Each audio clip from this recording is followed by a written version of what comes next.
1Q84 by Haruki Murakami.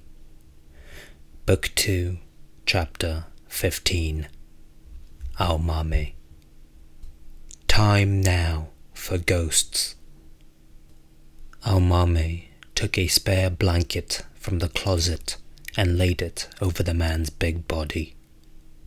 Then she placed a finger on the back of his neck again and confirmed that his pulse had completely stopped. This man they called Leader had already moved on to another world. What kind of world that was, she could not be sure, but it was definitely not 1Q84. In this world, he had now become what would be called the deceased. The man crossed the divide that separates life and death, and he had done so without making the slightest sound, with just a momentary shiver as if he had felt a chill. Nor had he shed a drop of blood. Now he had been released from all suffering, lying silent and dead, facing down on the blue yoga mat.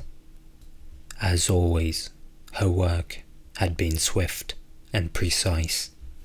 She placed the cork on the needle and returned the ice pick to the hard case. This went on into the gym bag. She took the Heckler & Koch from the vinyl pouch and slipped it under the waistband of her sweatpants. Safety released and bullet in the chamber. The hard metal against her backbone reassured her. Stepping over to the window, she pulled the thick curtain closed and made the room dark again. She picked up the gym bag and headed for the door. With her hand on the knob, she turned for one last look at the large man lying in the dark room. He appeared only to be sound asleep, as he had when she first saw him. Aomame herself was the only person in the world who knew that he was no longer alive. No, the little people probably knew, which was why they had stopped the thunder. They knew it would be useless to go on sending such warnings. The life of their chosen agent had come to an end. Aomame opened the door and stepped into the bright room, averting her eyes from the glare. She closed the door soundlessly. Buzzcut was sitting on the sofa, drinking coffee. On the table was a coffee pot and a large room service tray holding a stack of sandwiches. The sandwiches were half gone. 2 unused coffee cups stood nearby. Ponytail was sitting in a rococo chair beside the door, his back straight as he had been earlier. It seemed as though both men had spent the whole time in the same position, saying nothing. Such was the reserved atmosphere that pervaded the room. When Aomame came in, Buzzcut set his coffee cup onto its saucer and quietly stood up. "I'm through," Aomame said. "He's asleep now. It took quite a while. I think it was hard on his muscles. You should let him get some sleep." "He's sleeping?" "Very soundly," Aomame said. Buzzcut looked Aomame straight in the face. He peered deep into her eyes. Then he slowly moved his gaze down to her toes and back again, as if to inspect the possible irregularities. "Is that normal?" "Many people react that way, falling into a deep sleep after they have been released from extreme muscular stress. It is not unusual." Buzzcut walked over to the bedroom door, quietly turned the knob, and opened the door just enough to peer inside. Aomame rested her right hand on the waist of her sweatpants so that she could take the pistol out as soon as anything happened. The man spent some 10 seconds observing the situation in the room, then finally drew his face back and closed the door. "How long do you think he will sleep?" he asked Al-Mame. "We can't just leave him lying on the floor like that forever." "He should wake up in 2 hours or so. It would be best to leave him in that position until then." Buzzcut checked his watch and gave Al-Mame a slight nod. "I see. We'll leave him like that for a while," Buzzcut said. "Would you like to take a shower?" "I don't need to shower, but let me change my clothes again." "Of course. Please use the powder room." Al-Mame would have preferred not to change her clothes and to get out of there as quickly as possible, but she had to be sure not to arouse their suspicions. She had changed clothes when she arrived, so she must change her clothes on her way out. She went into the bathroom and took off her sweatsuit and her sweat-soaked underwear, dried her body with a bath towel, and put on fresh underwear and her original cotton pants and blouse.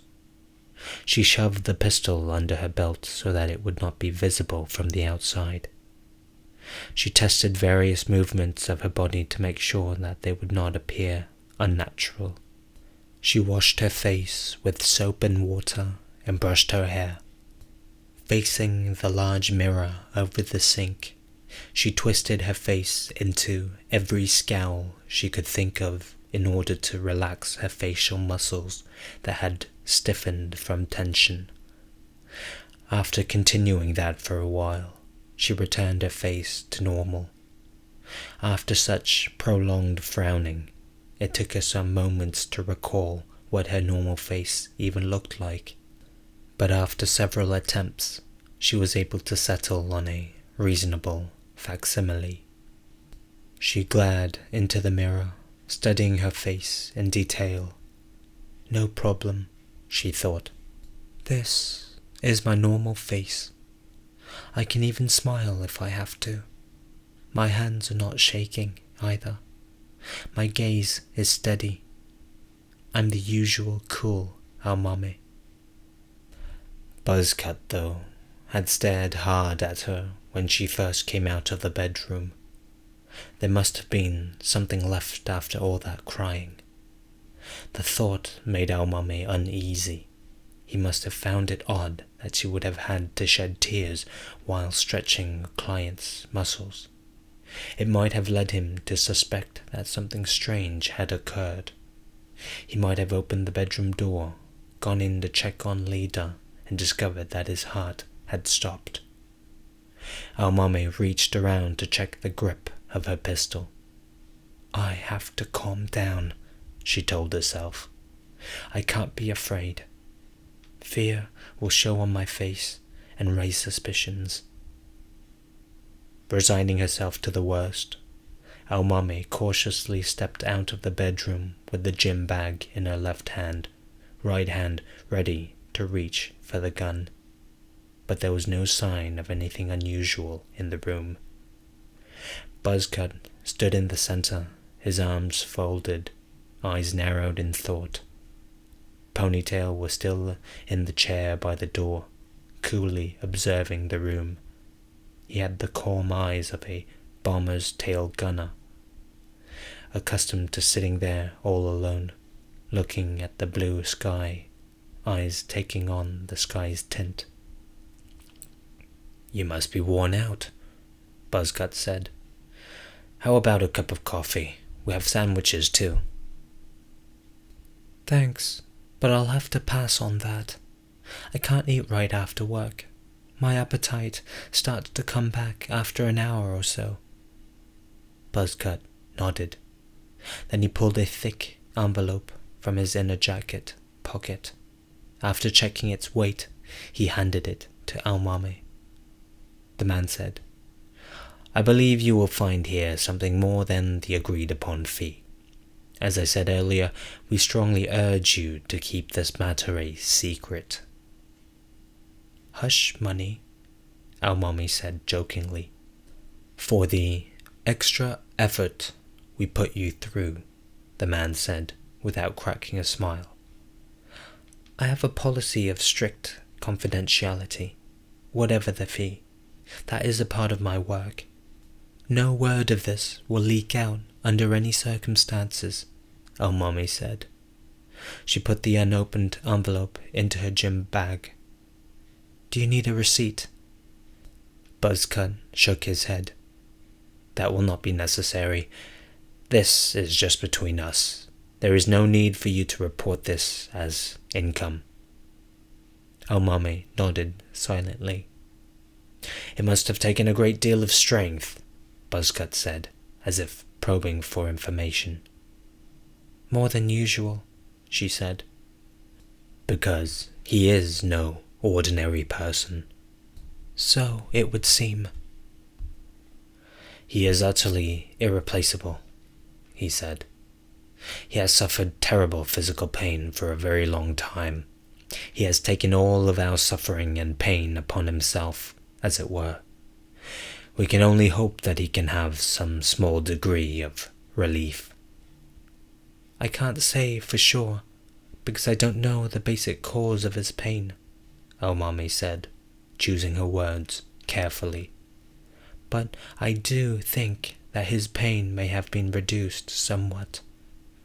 Buzzcut nodded. "As far as I can tell, you seem quite drained." "Perhaps I am," our mommy said. While our mommy and Buzzcut were speaking, Ponytail remained seated by the door, wordlessly observing the room. His face was immobile. Only his eyes moved. His expression never changed. She had no idea whether he was even hearing their conversation. Isolated, taciturn, attentive, he kept watch for any sign of enemy fighter planes among the clouds. At first, they would be no bigger than poppy seeds. After some hesitation, our mommy asked Buzzcut, "This may be none of my business, but drinking coffee, eating ham sandwiches, are these not violations of your religion?" Buzzcut turned to look at the coffee pot and the tray of sandwiches on the table. Then the faintest possible smile crossed his lips. "Our religion doesn't have such strict precepts. Alcohol and tobacco are generally forbidden. There are some prohibitions regarding sexual matters, but we are relatively free where food is concerned.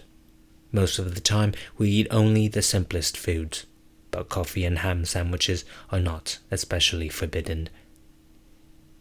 Our mommy just nodded, offering no opinion on the matter. "The religion brings many people together, so some degree of discipline is necessary, of course. But if you focus too much on formalities, you can lose sight of your original purpose. Things like precepts and doctrines are ultimately just expedients.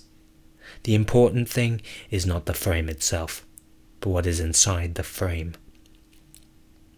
"And your leader provides the content to fill the frame." "Exactly. He can hear the voices that we cannot hear. He is a special person." Buzzcut looked into our mommy's eyes again. Then he said, "Thank you for all your efforts today. And luckily the rain seems to have stopped." "The thunder was terrible," our mommy said. "Yes, very," Buzzcut said, though he himself did not seem particularly interested in the thunder and rain. Our mommy gave him a little bow and headed for the door, gym bag in hand. "Wait a moment," Buzzcut called from behind. His voice had a sharp edge. Our mommy came to a stop in the center of the room and turned around. Her heart made a sharp, dry sound Her right hand casually moved to her hip. "The yoga mat," the young man said. "You're forgetting your yoga mat. It's still on the bedroom floor." Mommy smiled. "He's lying on top of it, sound asleep. We can't just shove him aside and pull it out. I'll give it to you if you like. It's not expensive, and it's had a lot of use. If you don't need it, throw it away." Buzzcut thought about this for a moment, and finally nodded. "Thank you again. I'm sure you're very tired." As Mommy neared the door, Ponytail stood and opened it for her. Then he bowed slightly. That one never said a word, Mommy thought. She returned his bow and started to slip past him. In that moment, however, a violent urge penetrated Mommy's skin, like an intense electric current. Ponytail's hand shot out as if to grab her right arm. It should have been a swift, precise movement, like grabbing a fly in thin air. Mommy had a vivid sense of this happening right there. Every muscle in her body stiffened up. Her skin crawled and her heart skipped a beat. Her breath caught in her throat, and icy insects crawled up and down her spine. A blazing hot white light poured into her mind. If this man grabs my right arm, I won't be able to reach for the pistol. And if that happens, I have no hope of winning. He feels it. He feels that I've done something. His intuition recognizes that something happened in this hotel room. He doesn't know what, but it is something that should not have happened. His instincts are telling him, you have to stop this woman, ordering him to wrestle me to the floor, drop his whole weight on me, and dislocate my shoulders. But he has only instinct, no proof. If his feeling turns out to be wrong, he'll be in big trouble. He was intensely conflicted, and now he's given up. Buzzcut is the one who makes decisions and gives the orders. Ponytail is not qualified. He struggled to suppress the impulse of his right hand and let the tension go out of his shoulder. Mommy had a vivid sense of the stages through which Ponytail's mind had passed in that second or two. Mommy stepped out into the carpeted hallway and headed for the elevator without looking back, walking coolly down the perfectly straight corridor. Ponytail, it seemed, had stuck his head out the door and was following her movements with his eyes. She continued to feel his sharp, knife-like gaze piercing her back. Every muscle in her body was tingling, but she refused to look back. She must not look back. Only when she turned the corner did she feel the tension go out of her. But still, she could not relax. There was no telling what could happen next. She pushed the elevator's down button and reached around to hold the pistol grip until the elevator came, which took an eternity. Ready to draw the gun if Ponytail changed his mind and came after her. She would have to shoot him without hesitation before he put his powerful hands on her, or shoot herself without hesitation. She could not decide which. Perhaps she would not be able to decide. But no one came after her. The hotel corridor was hushed. The elevator door opened with a ring, and Mommy got on. She pressed the button for the lobby and waited for the door to close. Biting her lip, she glared at the floor number display. Then she exited the elevator, walked across the broad lobby, and stepped into a cab waiting for passengers at the front door. The rain had cleared up completely, but the cab had water dripping from its entire chassis, as if it had made its way here underwater. Aomame told the driver to take her to the west exit of Shinjuku Station. As they pulled away from the hotel, she exhaled every bit of air she was holding inside. Then she closed her eyes and emptied her mind. She didn't want to think about anything for a while. A strong wave of nausea hit her. It felt as if the entire contents of her stomach were surging up toward her throat, but she managed to force them back down. She pressed the button to open her window halfway, sending the damp night air deep into her lungs. Then she leaned back and took several deep breaths. Her mouth produced an ominous smell, as though something inside her were beginning to rot. It suddenly occurred to her to search in her pants pocket, where she found 2 sticks of chewing gum. Her hands trembled slightly as she tore off the wrappers. She put the sticks in her mouth and began chewing slowly. Spearmint. The pleasantly familiar aroma helped to quiet her nerves. As she moved her jaw, the bad smell in her mouth began to dissipate. It's not as if I actually have something rotting inside me. Fear is doing funny things to me, that's all. Anyhow, it's all over now, Aomame thought. I don't have to kill anyone anymore, and what I did was right, she told herself. He deserved to be killed for what he did. It was a simple case of just punishment, and as it happened, strictly by chance, the man himself had a strong desire to be killed. I gave him the peaceful death he was hoping for. I did nothing wrong. All I did was break the law.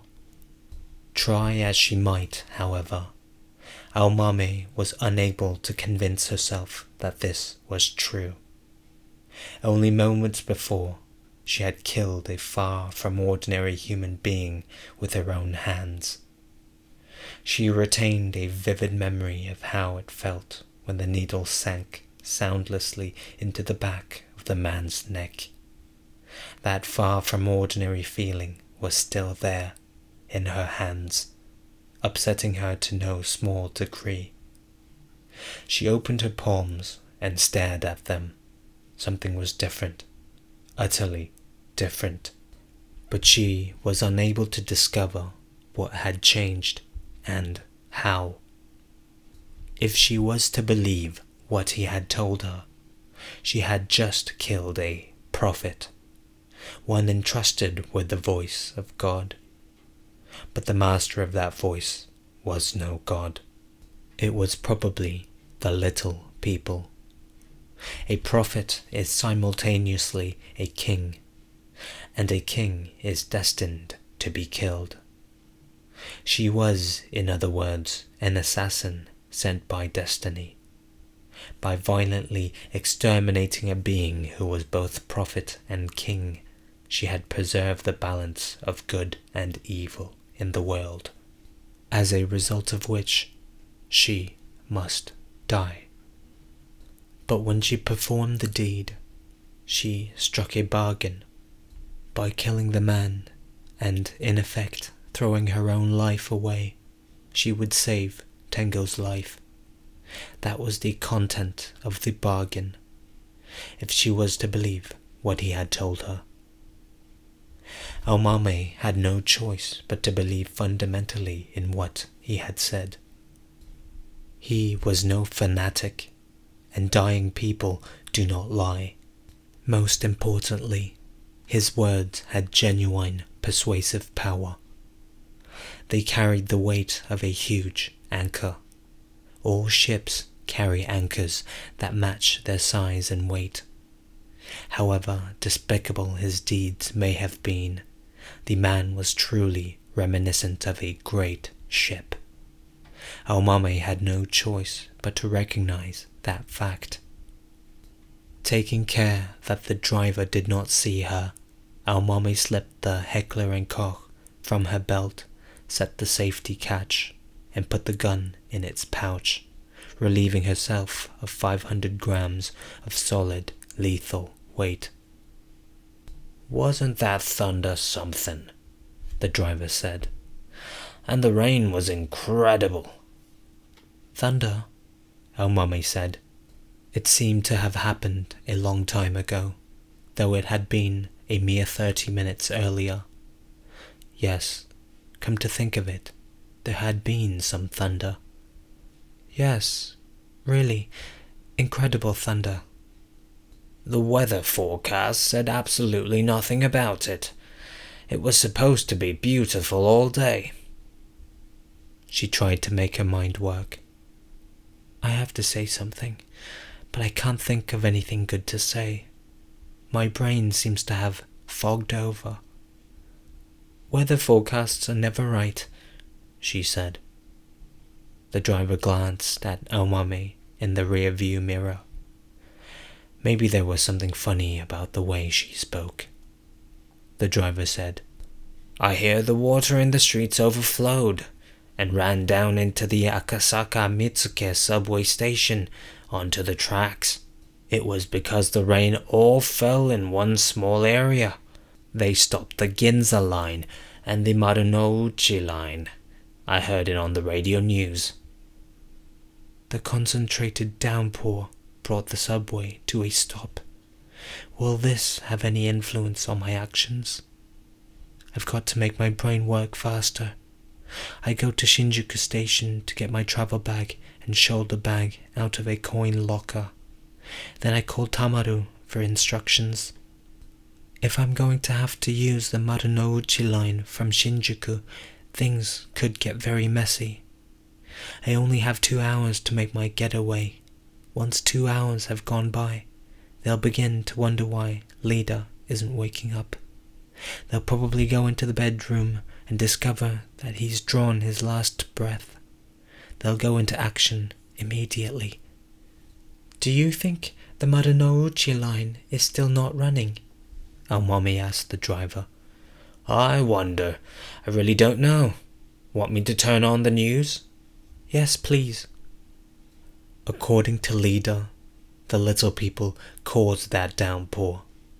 They concentrated the intense rain on a small area in Akasaka district and caused the subway to stop. Aomame shook her head. Maybe they did it on purpose. Things don't always go according to plan. The driver turned the radio to NHK. They were broadcasting a music program, folk songs sung by Japanese singers popular in the late 60s. Having listened to such music on the radio as a girl, Aomame remembered it vaguely, but in no way fondly. If anything, the memories it called up for her were unpleasant ones, things she would rather not think about. She put up with it for a while, but there was no sign of news about the subway station. "Sorry, that's enough. Could you please turn off the radio?" Aomami said. "I'll just go to Shinjuku Station and see what's happening." The driver turned off the radio. "That place will be jammed," he said. As the driver had said, Shinjuku Station was horribly congested. Because the stalled Marunouchi line connected with the national railways here, the flow of passengers had been disrupted, and people were wandering in all directions. The evening rush hour had ended, but even so, pushing her way through the crowd was hard work for Aomame. At last, she made her way to the coin locker and took out her shoulder bag and her black imitation leather travel bag.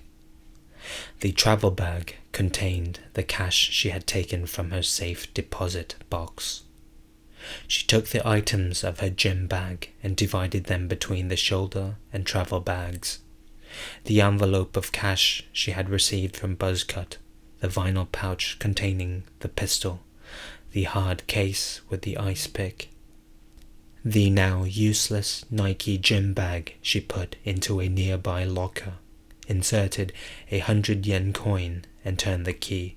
She had no intention of reclaiming it. It contained nothing that could be traced to her. Travel bag in hand, Aomame walked around looking for a payphone in the station. Crowds had formed at every phone. People stood in long lines, waiting their turn to call home and say they would be late because the train had stopped. Aomame put her face into a light frown. I guess their little people are not going to let me get away that easily. Leader said they can't touch me directly, but they can interfere with my movements through the back door, using other methods. Aomame gave up on waiting her turn for a phone. Leaving the station, she walked a short distance, went into the first cafe she saw, and ordered an iced coffee. The pink payphone here was also in use, but at least it had no line. She stood behind a middle-aged woman and waited for her long conversation to end. The woman flashed annoyed glances at Aomame, but resigned herself to hanging up after she talked for 5 more minutes. Aomame slipped all her coins into the phone and punched in the number she had memorized. After 3 rings, a mechanical recorded announcement came on. Sorry, but we can't come to the phone right now. Please leave a message after the beep. The beep sounded, and Aomame said into the mouthpiece, Hello, Tamaru. Please pick up if you're there. Someone lifted the receiver, and Tamaru said, I'm here. Good, Aomame said. Tamaru seemed to sense an unusual tension in her voice. Are you all right? He asked. For now. How did the job go? Aomame said. He's in a deep sleep, the deepest sleep possible. I see, Tamaru said. He sounded truly relieved, and it colored his voice. This was unusual for him. I'll pass on the news. She'll be glad to hear it. It wasn't easy. I'm sure it wasn't. But you did it. One way or another, Aomame said. Is this phone safe? I'm using a special circuit. Don't worry. I got my bags out of the Shinjuku station coin locker. What now? How much time do you have? An hour and a half, Aomame said. She explained briefly. After another hour and a half, the 2 bodyguards would check the bedroom and find that Leader was not breathing. An hour and a half is plenty, Tamaru said. Do you think they'll call the police right away? I don't know. Just yesterday, the police went into the group's headquarters to start an investigation. They're still at the questioning stage and haven't launched the investigation itself, but it could be real trouble for them if the head of the religion suddenly turned up dead. You think they might just handle it themselves without making anything public?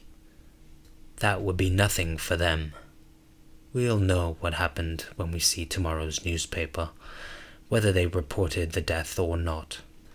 I'm no gambler, but if I had to bet, I'd put my money on their not reporting it. They won't just assume it happened naturally. They won't be able to tell by appearances, and they won't know whether it was a natural death or murder without a meticulous autopsy. In any case, the first thing they're going to want to do is talk to you. You were the last one to see him alive, after all, and once they learn that you've cleared out of your apartment and gone into hiding, they'll be pretty sure it was no natural death. So then they'll start looking for me, with every resource at their disposal. That's for sure, Tamaru said. Do you think we can manage to keep me hidden? We've got it all planned out, in great detail. If we follow the plan carefully and persistently, no one's going to find you. The worst thing would be to panic. I'm doing my best, Mommy said. Keep it up. Act quickly and get time on your side. You're a careful and persistent person. Just keep doing what you're doing. Mommy said. There was a huge downpour in Akasaka area, and the subways have stopped running. I know, Tamado said. Don't worry, we weren't planning for you to use the subway.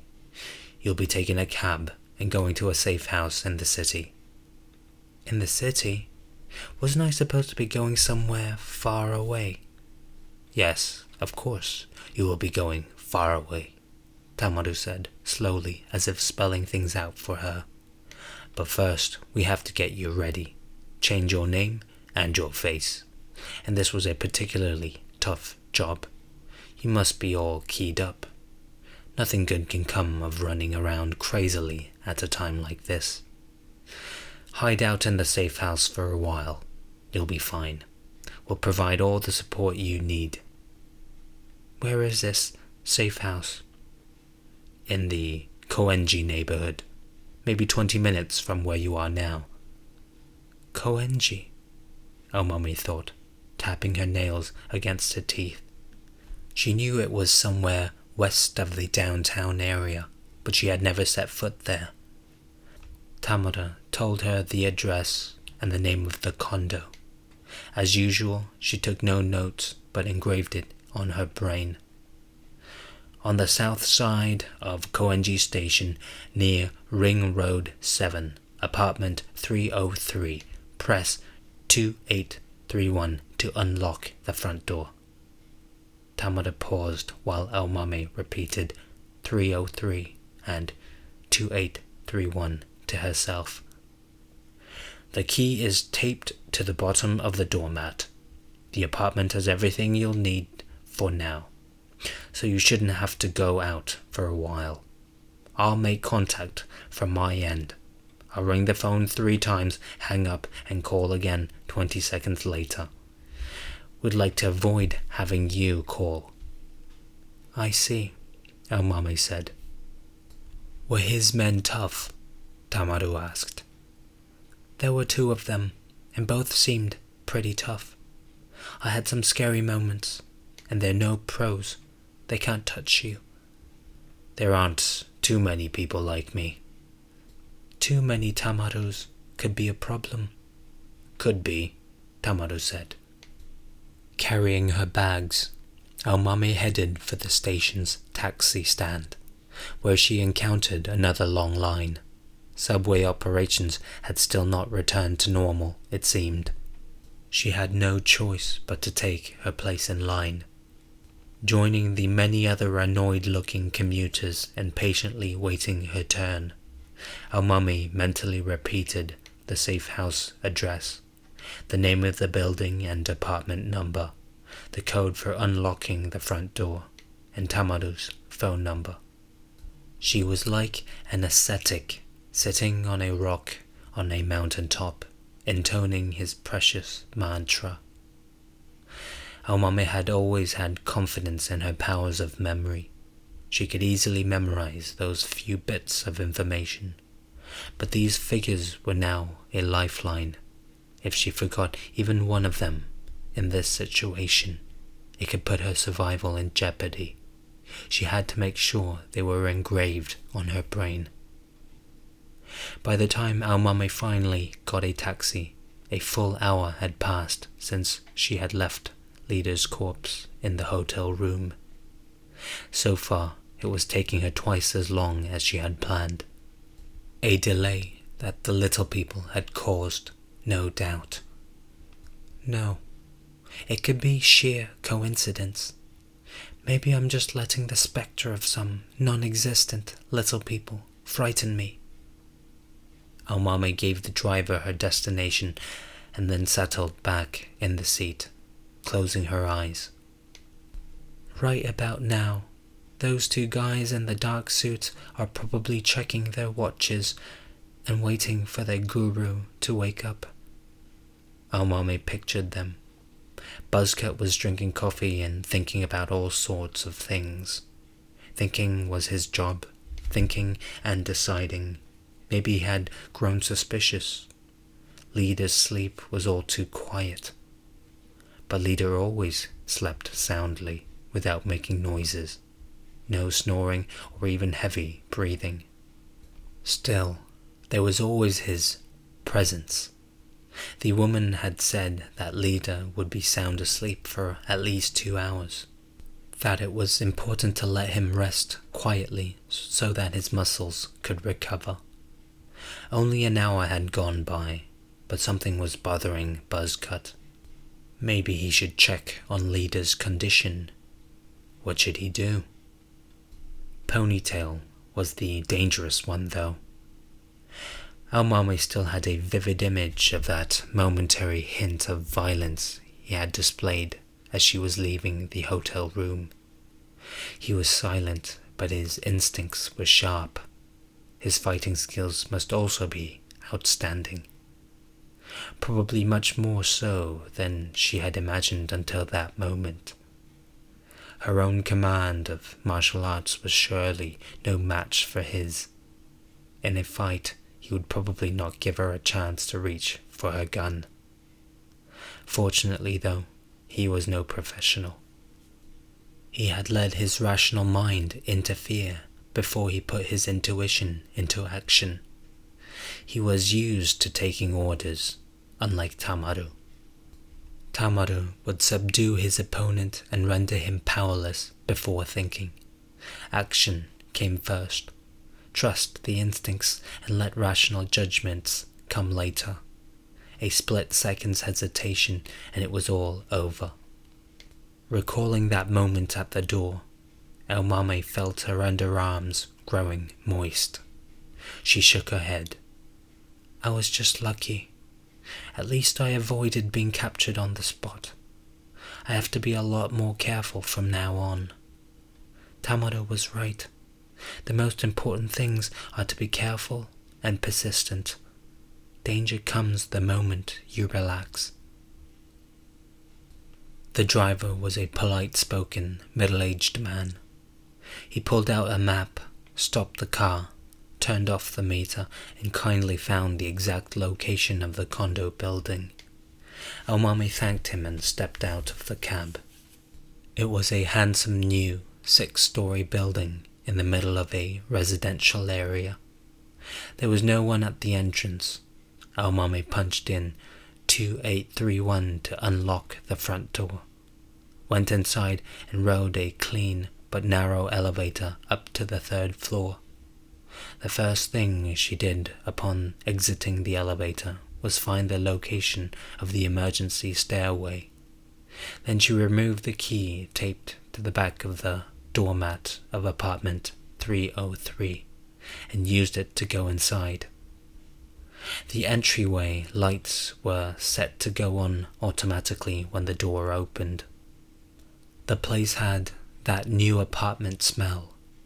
All of the furniture and appliances looked brand new and unused, as if they had just come out of the boxes and plastic wrappings, matching pieces that could have been chosen by a designer to equip a model condo.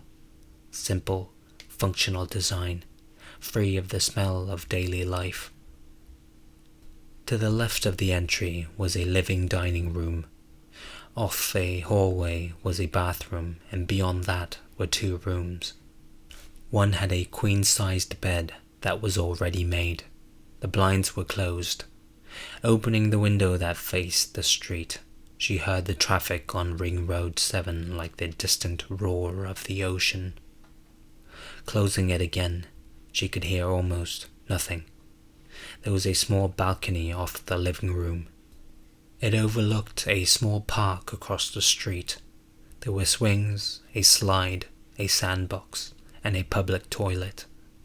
A tall mercury vapor lamp made everything unnaturally bright.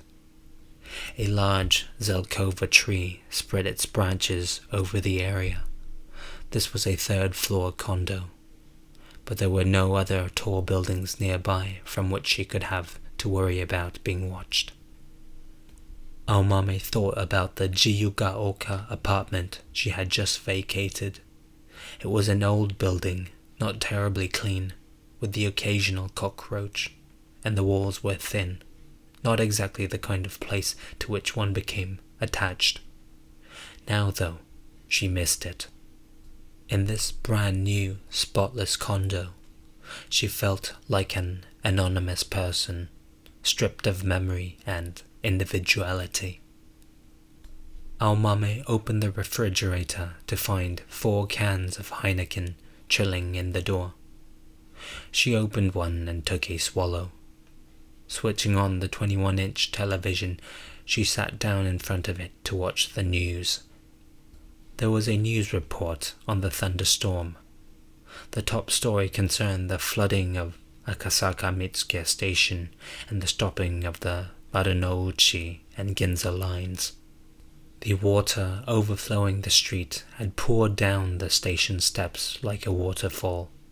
Station employees in rain ponchos had piled sandbags at the entrances, but they were obviously too late.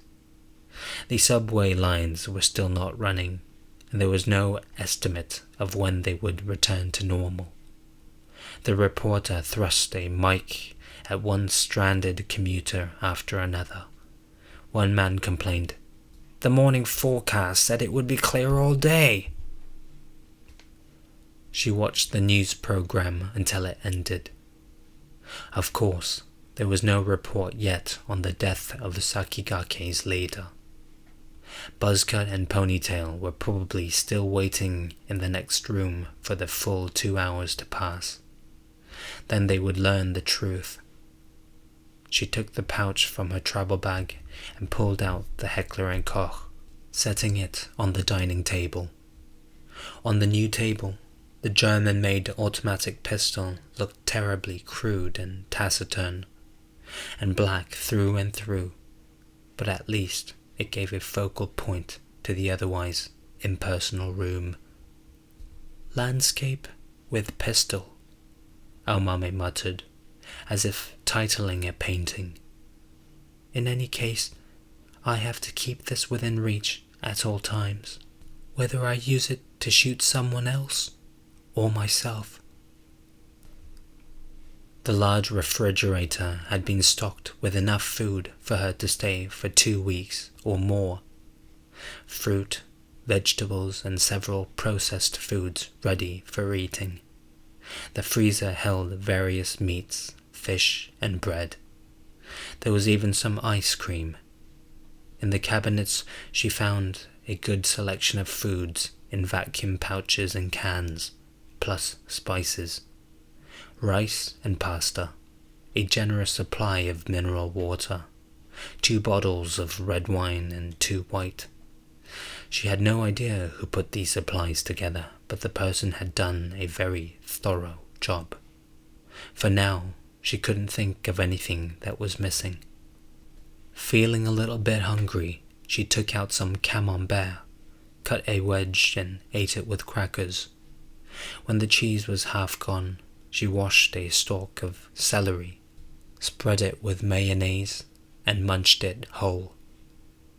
Next, she examined the contents of the dresser drawers in the bedroom.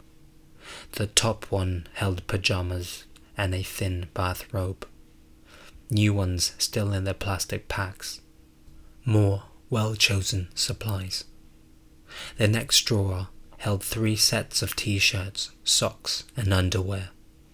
All were simple white things that seemed chosen to match the design of the furniture, and all were still packed in plastic.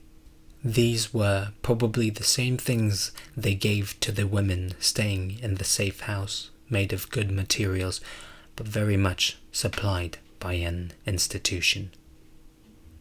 The bathroom had shampoo, conditioner, skin cream, and cologne, everything she needed. She rarely put on makeup, and so needed few cosmetics. There were a toothbrush, interdental brush, and a tube of toothpaste. They had also thoughtfully supplied her with a hairbrush, cotton swabs, razor, small scissors, and sanitary products. The place was well stocked with toilet paper and tissues. Bath and face towels had been neatly folded and piled in a cabinet. Everything was there. She looked in the bathroom closet, wondering if, by any chance, she would find dresses and shoes of her size. Armani, Ferragamo, preferably. But no, the closet was empty. There was a limit to how far they could go. They knew the difference between thoroughness and overkill. It was like Jay Gatsby's library. The books were real, but the pages uncut. Besides, she would not need street clothes while she was here. They wouldn't supply things that she didn't need. There were plenty of hangers, though. She could use those hangers for the clothes she had brought in her travel bag, taking each piece out, checking it for wrinkles and hanging it in the closet. She knew that it would be more convenient as a fugitive to leave the clothes in her bag rather than hanging them up, but the thing she hated most in the world was wearing creased clothing. I guess I can never be a cool-headed professional criminal, Almami thought, if I'm going to be worried about wrinkled clothes at a time like this. She suddenly recalled a conversation she had once with Ayumi. The thing to do is keep your cash in your mattress so in a jam you can grab it and escape out the window. That's it, Ayumi said, snapping her fingers. Like in The Getaway, the Steve McQueen movie. A wad of bills and a shotgun. I love that kind of stuff. It's not much fun to live like that, Almami said to the wall. Almami went into the bathroom, stripped and showered. The hot water took off the remaining unpleasant sweat still clinging to her body. Then she went into the kitchen, sat at the counter, and took another swallow from her beer can, while toweling her hair. In the course of this one day, several things have taken a decisive step forward, Almami thought. The gears have turned forward with a click, and gears that have turned forward never turn back. That is one of the world's rules. Almami picked the gun up, turned it upside down, and put the muzzle into her mouth. The steel felt horrendously cold and hard against her teeth. She caught the faint scent of grease. This is the best way to blow the brains out. Pull the hammer, squeeze the trigger. Everything ends. Just like that. No need to think. No need to run around. Almami was not particularly afraid of dying. I die. Tengo lives. He goes on living in this 1Q84, this world with 2 moons. But I'm not in it. I don't get to meet him in this world, or any world. At least, that's what Leda says. Almami took another slow scan of the room. It's like a model apartment, she thought, clean and uniform, with every need supplied, but distant and devoid of individuality. Papier-mâché. It wouldn't be very pleasant to die in a place like this, but even if you change the backdrop to something more desirable, is there really a pleasant way to die in this world? And come to think of it, isn't this world we live in itself like a giant model room? We come in, sit down, have a cup of tea, gaze out the window at the scenery, and when the time comes we say thank you and leave. All the furniture is fake. Even the moon hanging in the window may be made of paper. But I love Tengo. Almami murmured the words out loud. I love Tengo. this is no honky-tonk parade. 1Q84 is the real world, where a cut draws real blood, where pain is real pain, and fear is real fear. The moon in the sky is no paper moon. It or they are real moons. And in this world I have willingly accepted death for Tengo's sake. I won't let anyone call this fake. Omame looked at the round clock on the wall, a simple design by Brown, well matched to the Heckler & Koch. The clock was the only thing hanging on the walls of this apartment. The clock hands had passed 10. Just about time for the two men to find Leader's corpse. In the bedroom of an elegant suite at the Hotel Okura, a man had breathed his last. A big man. A man who was far from ordinary. He had moved on to another world. No one could do anything to bring him back. Time now for ghosts. End of chapter.